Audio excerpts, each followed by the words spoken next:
If you're anything like me, you love discovering untranslatable words. But when those words describe emotional states, does that mean that the emotion is unique to that language? Hi, I'm Lindsay, a language learning expert passionate about helping you learn languages better. And in this video, we're going to be talking about 3 often cited untranslatable words in Japanese, Portuguese, and German. But before we get into it, emotions and language learning and what it means to learn emotions while learning languages is one of our topics at Grace and Space this year. Grace and Space is an annual online virtual retreat that I host that helps you find your fearless speaking confidence, be able to trust your language gut and master your language process. I'll share more about the event at the end of this video, but if you're curious, you can head to lindsaydoeslanguages.com/grace and space to learn more. And if you're watching this after the event, no worries. You can get my free ultimate language resource list at lindsaydoeslanguages.com/list instead. Our first word then, Amae. What does it mean? Here's the Wikipedia definition. Amae, a Japanese concept referring to a form of emotional dependence or indulgent reliance on others, often characterized by a desire to be loved, cared for, or indulged by someone perceived as an authority figure or a caregiver. I feel like a really good example of this is the sort of bond between a parent and child, right? The child knows that the parent is there to take care of them, to be their caregiver. And so there's love, but it's with this dependence on that parent. But it can go beyond that parent-child relationship too. Think about if you tell your partner that you're hungry, right? You come in from work and you say, oh, I'm tired, and you just flop down on the sofa. You're not directly saying, I'm hungry, make me dinner, but you're it's implied and it's understood, okay, they're tired, I'm gonna make dinner tonight, right? Without there being this you owe me vibe to the whole thing. And I don't think in English there is one word that quite captures this. Like, yeah, sure, we have the word love, but it's more than that. It's a different angle of love, a different sense of it. And I think this is part of what makes these sorts of words so interesting, is that it's not as easy to just say, oh yes, this word equals this word. I mean, it very rarely is, but with these emotion words especially, there's so much more nuance and depth to it, and it makes it a really interesting thing to learn about when you're learning another language. The next word is a Portuguese word that you may have heard of, and the word is saudade or saudade, depending on pronunciation. So our Wikipedia definition of this one then, an emotional state of melancholic or profoundly nostalgic longing for a beloved yet absent someone or something. Interesting.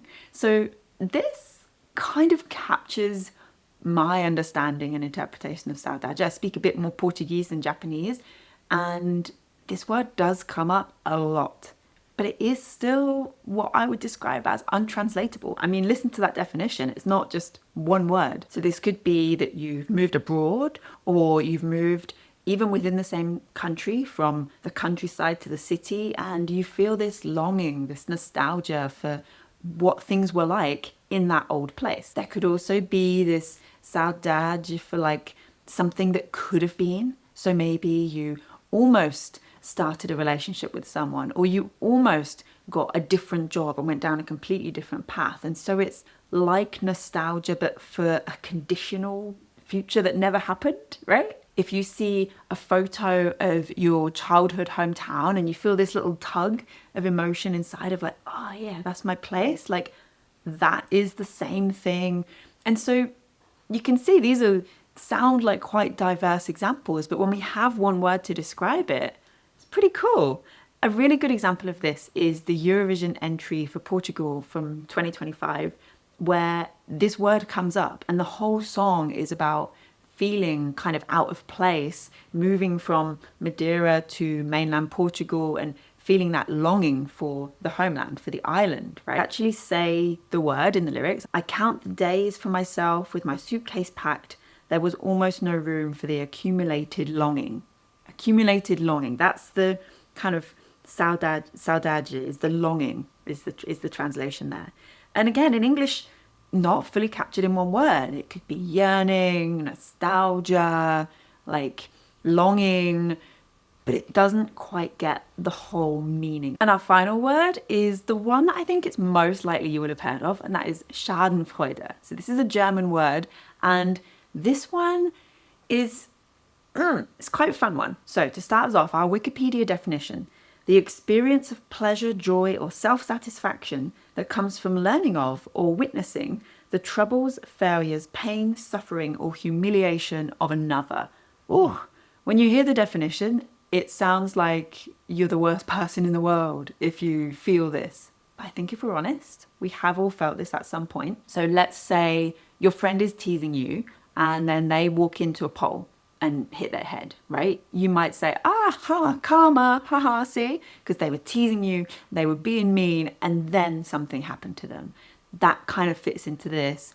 Or if you have an actor that you really dislike and then you're watching the Oscars and they win and you think, oh, they won, I hate them, ugh, why did they win? But then their Oscar speech gets cut off. Schadenfreude. In English, like guilty pleasure, again, not quite right. Like gloating, no, that's not it. That's not it. There is no word. I think this is the one out of these three that has made its way over to English to fill that blank for this feeling, this emotion that we just don't really have a word for. Now, words like this are really, really fun. I have books on my shelf that are full of untranslatable words because I just love this stuff.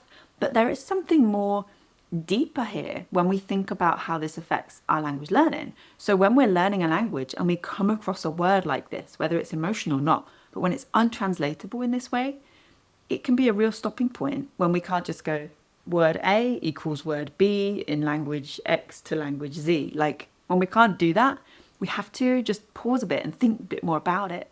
And when we're learning languages, we're also learning emotions. So we have a session on emotions about this topic at Grace and Space. Like I said at the beginning, Grace and Space is an online virtual retreat that I host every year. And this is really a chance just to pause, just to take a breath, just to take a moment away from that feeling of pressure and perfectionism and needing to keep going and do more with your languages.